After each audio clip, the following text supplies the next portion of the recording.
Before we start, make sure you hit that subscribe button, because what happened at my daughter's wedding is a story you won't ever forget. I paid for everything. Every single flower. Every single plate. And then she humiliated me in front of everyone until one man stood up, took the microphone, and changed my life in ways I never saw coming. I never imagined that the day I watched my daughter walk down the aisle would also be the day my heart cracked open in front of 200 people. I'm not a perfect father. I know that.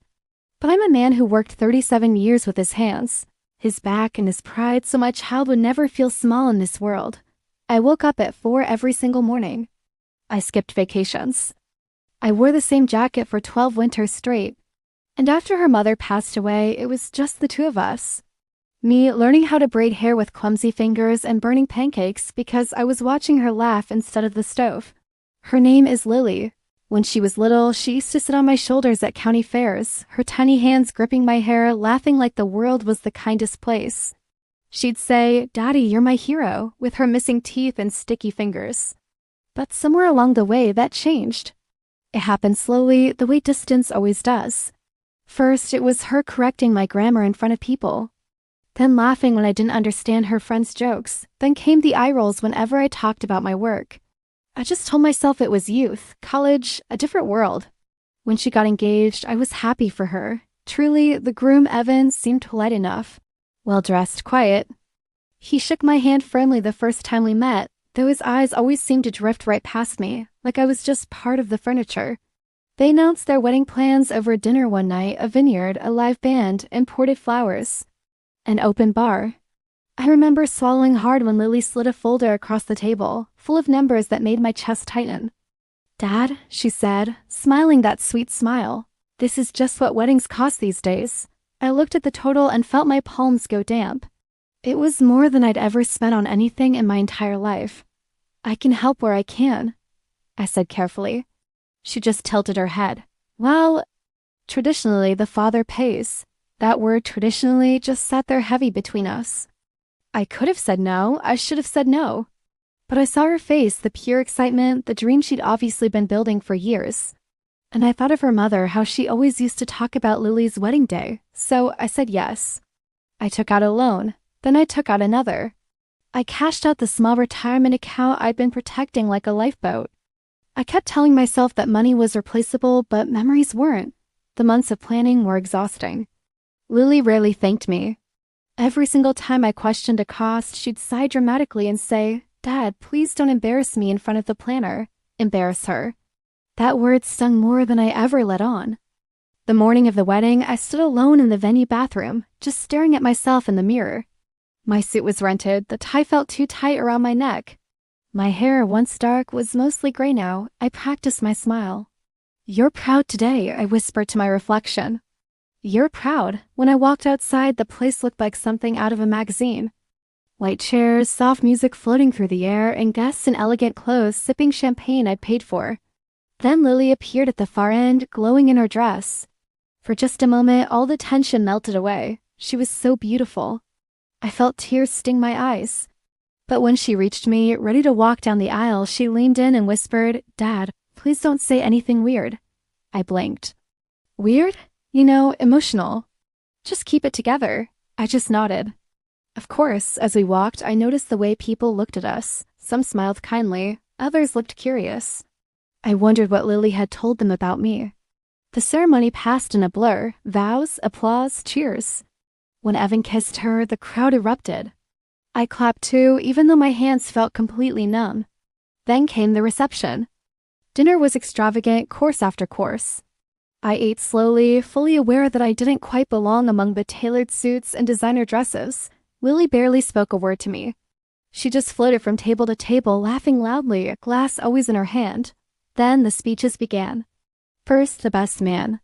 He told some jokes, got some laughs, and talked all about Evan's success, his ambition, his bright future. And then Lily stood up. She took the microphone with total confidence, tapping it lightly. The room fell silent. "I just want to thank everyone for coming. This wedding is, well, a dream." People smiled, and she continued, "I especially want to thank my husband, Evan, for giving me the life I always wanted." My chest tightened, but I forced myself to clap along with everyone else. Then she let out a soft little laugh and said, "And of course, my dad." The room turned slightly toward me, a sea of faces. She smiled, but there was something sharp and cold behind it, something I recognized but didn't want to. "My dad did his best," she said. "He's old-fashioned, simple. He doesn't really understand this world, but he tried." A few uncomfortable chuckles rippled through the room. I felt a hot flush crawl up my neck. She went on, her voice light and airy. "Growing up, I realized pretty early that if I wanted more, I'd have to aim higher, dream bigger. And today proves that." This time, the laughter was louder. Someone at a nearby table glanced at me, a flicker of pity in their eyes, before quickly looking away. My daughter, Lily, lifted her champagne glass high. "So let's toast to moving forward. To leaving the past behind." The room erupted in cheers, glasses clinked. But I didn't join in, I just sat there, frozen, a ringing in my ears. Every sacrifice I'd ever made for her, the double shifts, the missed holidays, the worn-out boots, all of it suddenly felt small. Worse, it felt invisible. Like something to be laughed at and discarded. I just wanted to disappear. I don't remember standing up, but suddenly I was outside behind the grand venue, the chilly night air hitting my face. My hands were shaking. I leaned against a cold stone wall, gasping for breath, fighting back the tears that threatened to fall. I told myself I was being too sensitive, that she couldn't have meant it that way. But deep down, in the place where a father's heart knows his child, I knew she did. After a few minutes, I composed myself and went back inside. I wouldn't cause a scene. That had always been my role, hadn't it? To absorb the blows quietly, to be the steady, unremarkable foundation she could launch from. More speeches followed. Friends, bridesmaids, each one gushing about Lily and Evan. Then Evan's boss was announced. I barely paid attention at first. But I heard a shift in the room, the sound of people straightening in their seats, a murmur of anticipation. Evan's boss stood up. He was a tall, silver-haired man, radiating a quiet calm. He wore a simple dark suit that somehow commanded more respect than all the flashy outfits combined. He took the microphone without a smile, his eyes sweeping across the room slowly, deliberately. And then, before he said a single word, his gaze landed on me. He held it, for what felt like an eternity. Something in his expression shifted, a flicker of understanding, maybe even respect. And I felt for the first time that entire agonizing night. Evan's boss, Richard Hawley, cleared his throat. He was still holding the microphone, looking straight at me. The whole room went quiet, that strange kind of quiet where everyone senses something unexpected is about to happen, even if they don't know what it is yet. Chairs stopped scraping. Glasses paused midair. He finally spoke. "I wasn't planning on saying much tonight," he said calmly. "I usually don't. This day isn't about me." A few people in the crowd nodded politely. "But after what I just heard," he continued, "I feel like staying silent would be the wrong thing to do." Lily's smile stiffened. Evan shifted beside her, his jaw tightening just a little. Mr. Hawley adjusted the microphone. "For those of you who don't know me, my name is Richard Hawley. I've been Evan's employer for the last 7 years. There was a subtle change in the air. People started to lean in. And in those 7 years, Richard said, I've learned that success rarely comes from nowhere. It comes from foundations. From people who quietly carry weights so others can stand taller." My heart began to thud harder, though I didn't yet understand why. Richard's eyes flicked briefly to Lily, then back to the room. I grew up without that foundation. No one paid my way. No one caught me when I fell. And I can tell you from experience that when someone does have that kind of support, it's not something to mock. A hush fell over the tables. Lily's fingers tightened around her champagne glass. Richard continued, his voice steady but edged with something sharp. "Earlier tonight, I heard a man's lifetime of sacrifice turned into a punchline. I felt my breath catch in my throat. And I'd like to correct the record." A few people exchanged glances. Someone coughed. Richard turned his body slightly, angling himself more openly toward me. "Sir," he said, addressing me directly now, "we've only met a handful of times. You probably don't remember." I swallowed and shook my head slightly. "I remember," I said, though my voice barely carried. He nodded. "Good." He faced the room again. "What most of you don't know is that the reason Evan ever walked into my office for his interview is because this man drove him there." Murmurs broke out across the room. Richard raised his hand gently, waiting for silence. "That's right. Evan's car had broken down. He didn't have the money to fix it yet. And this man who works a job some people here might look down on took a day off work to make sure his Daughter as fiancé didn't miss the opportunity of a lifetime. I felt my eyes sting. Lily's face had gone completely pale. Richard wasn't finished, and that's not the only time. When Evan needed a suit for that interview and couldn't afford one that fit the company's image, this man paid for it. No recognition, no credit. I heard someone whisper, "Is that true?" Evan just stared at the floor, silent. Richard's voice grew firmer. "I know this because Evan told me himself. He told me about a father who never complained, who never made himself the center of the story. A father who believed that love meant stepping back so others could step forward." My chest felt tight, like something long locked away was trying to break free. Richard paused, then said slowly, "So when I hear that man reduced to simple and old-fashioned, I feel compelled to say this." He turned fully toward me now. "Sir, the success standing at this altar exists in large part because of you." The room erupted into scattered applause, then more. Then it got louder. I just sat there frozen, unsure what to do. I'd never been spoken about like that before. Not publicly, not ever. Lily looked stunned. Her mouth opened slightly, then closed again. Evan finally looked up, his face flushed, his eyes a mix of emotions. Richard waited for the applause to fade. "There's something else," he said. When Evan and Lily approached me asking for advice about their future, I asked them a simple question. I asked them who had shown them what commitment really looked like. My heart was pounding in my chest. Evan answered immediately. He spoke about watching this man work double shifts after losing his wife, about seeing him come home exhausted and still find the energy to cook dinner, help with homework, and sit through school plays. A sharp intake of breath escaped me before I could stop it. Richard's voice softened. "That is not a small life. That is not something to grow away from." Complete silence wrapped the room. Lily's eyes glistened now, but her expression was defensive, almost angry. Richard took a breath. "So tonight, instead of a toast to forgetting the past, I'd like to offer a toast to honoring it." He lifted his glass. "To the kind of parent who builds a future without asking for applause." Glasses clinked across the room. Some guests stood. I felt my legs trembling as I slowly rose, more out of reflex than choice. The applause grew louder, filling the space until it felt overwhelming. I nodded awkwardly, unsure where to look. When I finally sat back down, my hands were shaking. Lily didn't meet my eyes. After the speeches ended, people began approaching my table, strangers, relatives I barely knew. They shook my hand, thanked me, told me my daughter was lucky. Each word landed softly but deeply, like rain on dry ground. I didn't feel triumphant. I felt exposed. A few minutes later, Lily appeared in front of me. "Dad," she said stiffly, "can we talk?" I nodded. We stepped outside to the edge of the vineyard where fairy lights hung between posts. Music drifted faintly from inside. She crossed her arms. "I didn't know he was going to say all that." "I know," I replied gently. She exhaled sharply. "He made me look terrible." I looked at her then, really looked. The beautiful dress. The makeup. The woman she had become. "I don't think that was his intention," I said. "He was just telling the truth." She scoffed. "His truth." I felt something settle inside me. A quiet firmness I hadn't felt before. "No," I said softly.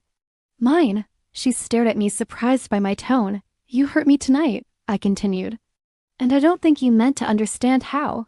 Her eyes flickered. "I was joking." "I know," I said. "But jokes reveal things." For a long moment, she said nothing. Then her shoulders dropped slightly. "I didn't think it mattered," she admitted. I thought I'd outgrown all that." "All what?" I asked. She gestured vaguely. "Struggling, being limited." I nodded slowly. "I was never limited," I said. "I chose you." Her eyes filled then, and she turned away quickly, wiping her cheek. "I need to go," she murmured. As she walked back toward the lights, Richard lingered behind. "I'm sorry," he said quietly, for not saying something sooner. I studied him for a moment. "Take care of her," I said. "That's all I ever wanted." He nodded, unable to meet my gaze. Later that night, I left early. No grand exit. No announcements. I slipped away while people were dancing, the music thumping like a heartbeat I no longer needed to follow.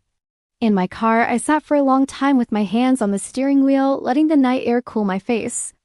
I felt lighter, sadder, stronger, and I didn't yet know that the consequences of that microphone moment were only just beginning. I didn't expect anything after that night. I truly didn't. I thought the wedding would just become a memory, softening around the edges like difficult days usually do.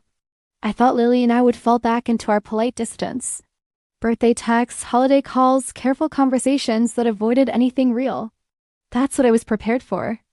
What I wasn't prepared for was the phone call 3 days later. It was early, just after 6 in the morning. I was sitting at my small kitchen table, the same one Lily used to do her homework at, sipping burnt coffee and staring out the window. When my phone rang, I assumed it was a wrong number. "Dad?" Lily's voice came through, thin and unsteady. I sat up straight. "Lily, is everything okay?" There was a pause. I could hear her shaky breath. Then she asked, "Can I come over?" Something in her voice so soft and uncertain, like she was a child again, made my chest ache.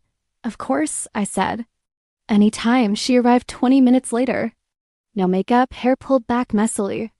She looked smaller, like the world had finally started pushing back. I opened the door, and for a second, we just stood there. Then she stepped forward and hugged me. I mean, she really hugged me. Her arms wrapped tight around my shoulders, her face buried in my jacket. I froze at first, then slowly brought my arms up around her. She smelled like soap and something familiar, something that pulled me right back to when she was little and cried from bad dreams. "I'm sorry," she whispered, her voice breaking. "I'm so sorry, Dad." I didn't say anything, I just held her. Afterward, we sat at the table with the same chipped mugs between us. She stared into her coffee like it held all the answers. "I haven't slept," she said finally. "Every time I close my eyes, I just hear it. His voice, what he said." I nodded. "It was a lot." She swallowed hard. I didn't realize how cruel I sounded. I really didn't. I just waited. I've learned that silence can sometimes do more than words. "I think," she continued slowly, "I've been running from who I was afraid of becoming. And instead of dealing with that fear, I turned it on you." I looked at my daughter, and I felt something inside me finally loosen its grip. "I never wanted you to feel ashamed of where you came from," I said gently. Her eyes filled with tears again. "I know, and that's what hurts the most." She wiped her cheeks angrily. "Evan and I had a huge fight after the wedding." I raised my eyebrows. "He didn't tell me about the suit, or the rides, or half the things our sacrifices made possible," she said. "I accused him of hiding things. He accused me of forgetting where I came from." She let out a dry, humorless laugh. "Turns out we were both right." I reached across the table and rested my hand near hers, not touching, just close. "What happens now?" I asked. She shrugged. "I don't know. But I know I don't want to be the person I was that night." She finally looked up at me, her eyes pleading. "Do you forgive me?" The question landed heavy in the air. I thought about all the nights I'd eaten alone, all the times I'd swallowed my pride, all the little cuts that added up over the years. And then I thought about the little girl on my shoulders, laughing without a care in the world. "Yes," I said. "I do." She broke down then, crying openly, her shoulders shaking. I moved my chair closer and held her again, feeling her tears soak into my shirt. Over the next few weeks, things changed. Not instantly, not perfectly, but genuinely. Lily started calling more, not just to check in, but to actually talk. About her doubts, about marriage, about how terrified she was of becoming someone hollow. One evening, Evan came by, awkward and stiff, holding a 6-pack of beer. We sat on the porch and talked about work, about responsibility, about what it means to be a man worthy of what he's been given. A month later, Richard invited me to lunch. I almost said no, men like him didn't invite men like me to lunch. But my curiosity won. We met at a quiet diner, not the kind of fancy place I'd expected. He smiled when he saw my surprise. He looked at me and said, "I like honest food." We ended up talking for hours. About our work. About the losses we'd faced. About the trials and triumphs of parenting. He told me that his speech, the one that had defended me in front of everyone, hadn't been planned at all. Stirring his coffee, he said, "I just couldn't sit there and watch a good man be diminished." I was speechless. I didn't know what to say to that kind of simple, profound decency. Before we said our goodbyes, he said something that has stayed with me ever since. He looked me right in the eye and said, "Don't disappear now. People like you have a way of thinking you're done once the kids are grown. You're not." His words echoed in my mind on the drive home. Life didn't magically become easy overnight. The loans were still there, a constant weight. My body still ached when I woke up in the mornings, a reminder of years of hard labor. But something inside me had shifted. I felt like I was standing a little taller. A year passed. On Lily's first wedding anniversary, she and Evan hosted a small, intimate dinner. There were no grand speeches this time, no microphones passed around. It was just family gathered together. At the end of the night, Lily stood up and gently tapped her glass with a spoon. Her eyes found mine across the table. "Dad," she began, her voice perfectly steady. "I used to think that success meant leaving everything and everyone behind. That it was about proving you could make it on your own."